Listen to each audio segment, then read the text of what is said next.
Okay, so we're diving into Dr. Peter Attia's The Science and Art of Longevity today. So it's good. Really excited about this one. Yeah, me too. Lots to unpack here. Yeah, this one was requested by a few of you out there, so we finally got around to reading it. Yeah, no, I've been meaning to get to it for a while now. Looks like a really important book. Yeah, it seems like everyone's talking about longevity these days. Yeah, and it's more than just living longer, right? It's Right, about living healthier for longer. Like, exactly. what's the point of living to 100 if you're, miserable? Right, Can't do anything. exactly. And that's, I think, a big part of what Attia is getting at here. Yeah, for sure.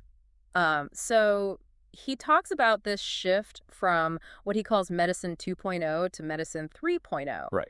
So medicine 2.0 is sort of like this reactive approach to health Hmm. where we wait until something goes wrong. Yeah, just address problems as they pop up, Exactly. put out fires. Right, and then rush to treat it. Right. But medicine 3.0 is more about preventing those problems from happening in the first place. It's about being proactive. Yeah, taking control of your health Yeah. rather than just reacting to whatever life throws at you. Exactly. And so this idea of maximizing what he calls health span, Yeah. not just lifespan. Really interesting concept. Yeah. Because I think that's what most people are really after when they think about living longer. Yeah. They don't just want more years, they want more good years. Right. Years where they can be active and enjoy life. Right. And do the things they love. Right. So how do we actually do that? Well, that's where Attia's 4 pillars of longevity come in. Okay, so what are those 4 pillars? So the first one is nutrition. Okay. The second is exercise. Makes sense.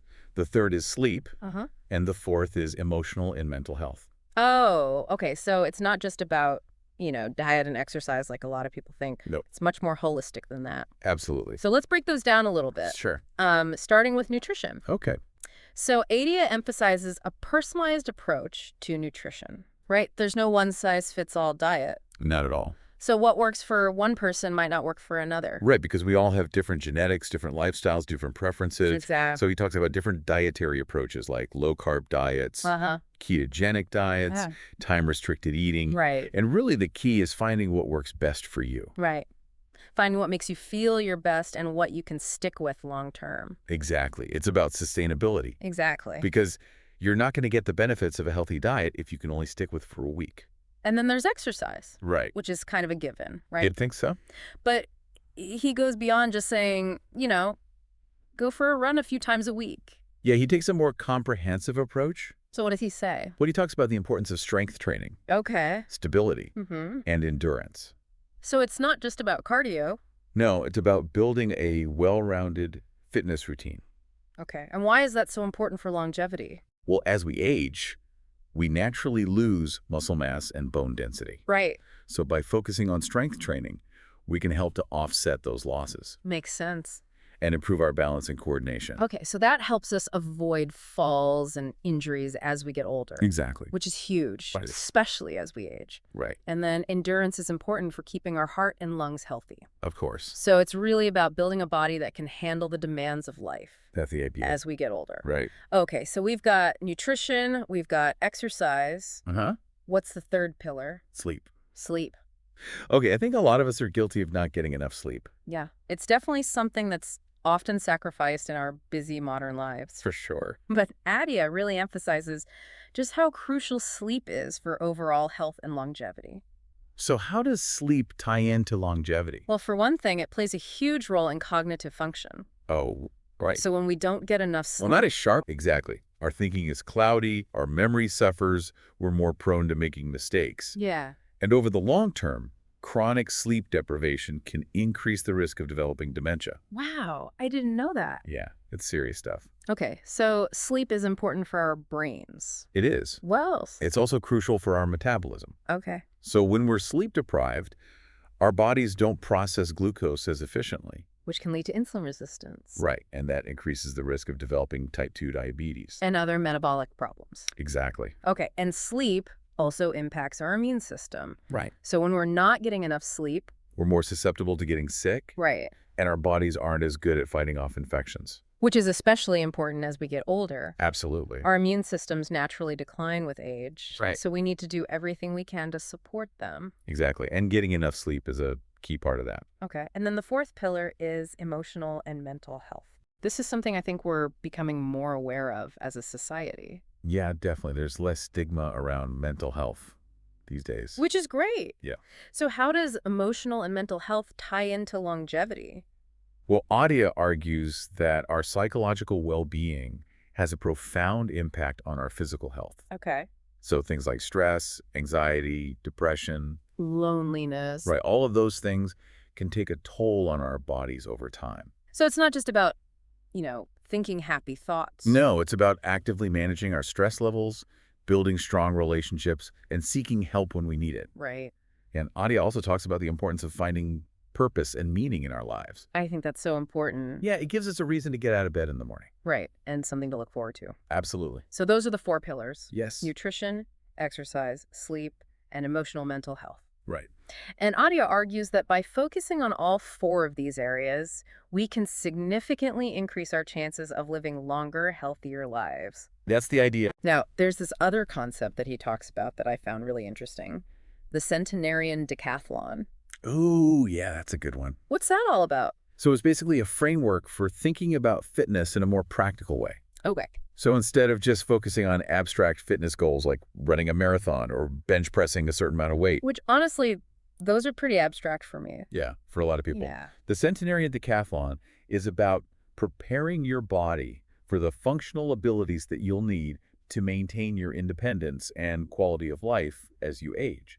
So what kind of abilities are we talking about? Well, things like being able to carry groceries, Okay. climb stairs, get up off the floor, Oh, yeah. play with your grandkids. Right. Things that you might take for granted now, but that become increasingly challenging as you get older. And so the Centenarian Decathlon is about training your body to be able to do those things well into your 90s and 100s. Exactly. That's a great way to think about it. I like it because it makes fitness more relatable and relevant for people. Yeah, it's not about looking good in a swimsuit. Right. It's about being able to live your life to the fullest. Absolutely. Now, Attia also talks about the major threats to longevity. Right. He calls them the 4 horsemen of death. That sounds ominous. It is. It's not meant to scare people, but to highlight the things that we really need to be aware of. Okay, so what are the 4 horsemen? So the first one is heart disease, Yeah. which is still the leading cause of death worldwide. Right. The second is cancer. The third is neurodegenerative diseases like Alzheimer's. Okay. And the fourth is metabolic dysfunction, which includes things like insulin resistance and type 2 diabetes. So these are the chronic diseases that are most likely to shorten our lives and diminish our health span. Exactly. And Attia argues that we need to be proactive about addressing the risk factors for these diseases. Right. So that means making lifestyle changes. Like what? Well, eating a healthy diet, Uh-huh. exercising regularly, Yeah. getting enough sleep, Right. managing stress, Okay. and potentially even taking certain medications or supplements. And he also talks about the importance of early detection. Right. So that we can catch these diseases in their earliest stages when they're most treatable. Exactly. And that's where things like biomarkers and testing come in. Right. So he's not just talking about, getting your annual checkup. No, he's talking about going beyond the standard tests and really digging deep to understand your individual physiology. So what kind of tests is he talking about? Well, things like continuous glucose monitoring, Okay. which allows you to track your blood sugar levels throughout the day. Huh. VO2 max testing, which measures your cardiorespiratory fitness. Okay. And more comprehensive lipid panels to understand your cardiovascular risk in greater detail. So it's about using data to personalize your preventative strategies. Exactly. And then finally, Attia integrates his own personal experiences into the book. Right. He talks about his own struggles with weight and his journey to improve his health. Yeah. I thought that made the book more relatable. Me too. It shows that he's not just some doctor preaching from on high. Right. He's someone who's been there himself. Right. And he's still learning and experimenting. Yeah, and I think it also highlights the importance of the mental and emotional side of longevity. Absolutely. It's not just about biology. It's about mindset. It's about purpose. It's about connection. It's about living a life that's meaningful to you. Exactly. And that's the art of longevity. So thinking about all this, what's standing out to you as something you might want to focus on?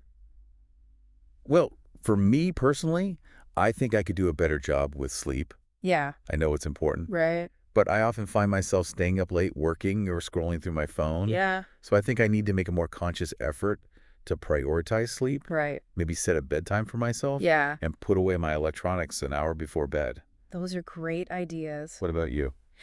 I think for me, it's probably stress management. I tend to get really overwhelmed sometimes. Right. And I know that's not good for my health. Yeah, that's So I'm thinking about trying some different things like maybe meditation or yoga those are good options. or just spending more time in nature. That always helps. Yeah, So yeah, I think this deep dive has given us a lot to think about. yeah, for sure. And I hope it's inspired our listeners to take a more proactive approach to their health. Exactly. And remember, it's never too late to start. Right. Even small changes can make a big difference over your time. Absolutely. So keep learning, keep experimenting, and keep striving to live your best life.